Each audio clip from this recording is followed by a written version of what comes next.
विद्यार्थी मित्रांनो, आता आपण एक छानशी नाट्यछटा शिकणार आहोत. नाट्यछटेचा क्रमांक आहे 22 आणि नाट्यछटेचं नाव आहे प्रदूषण.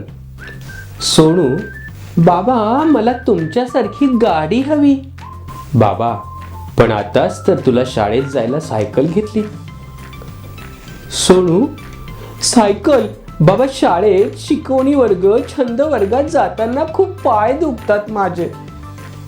बाबा, आई सोडेल ना तुला शाळेत. सोनू, पण आईला कामं असतात ना बाबा. बाबा, बाळा, पण तुझं वय नाही ना गाडी चालविण्याचे. तसं शाळेत नाही, पण मी महाविद्यालयात विचार करेल, आता नाही. सोनू, बाबा पण मला गाडी पाहिजे म्हणजे पाहिजे. बाबा, बाळ, स्पष्टच सांगतो, गाडीचा विचार मनातून काढून टाक.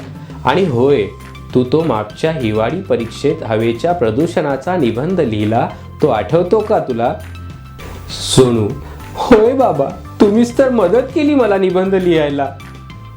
बाबा, आपण त्यात लिहिलं की गाड्यांमुळे मोठ्या प्रमाणात हवेचे प्रदूषण आणि ध्वनी प्रदूषण होते, त्यामुळे 2-4 चाकीचा वापर कमी करावा. सोनू, अगदी बरोबर, त्यामुळे सायकल वापरायची, होय ना? म्हणून तुम्ही मला सायकल घेतली. बाबा, बरोबर, जवळच्या ठिकाणी सायकलचा वापर केल्याने धूर कमी होतो, प्रदूषण कमी होते. सोनू, बाबा पण तुम्ही पण सायकल चालवणार का? बाबा, बाळा, ऑफिस लांब आहे, तिथे तर गाडीनेच जावे लागेल, पण मी गाडी शेअर करून जात जाईल आणि प्रदूषण टाळण्याचा प्रयत्न करेन. सोनू, माझ्या गाडीचं काय बाबा? बाबा, गाडीचं काय? गाडी नाही ना बाळा. सोनू, बरोबर बाबा, गाडीही नको आणि प्रदूषणही नको मला.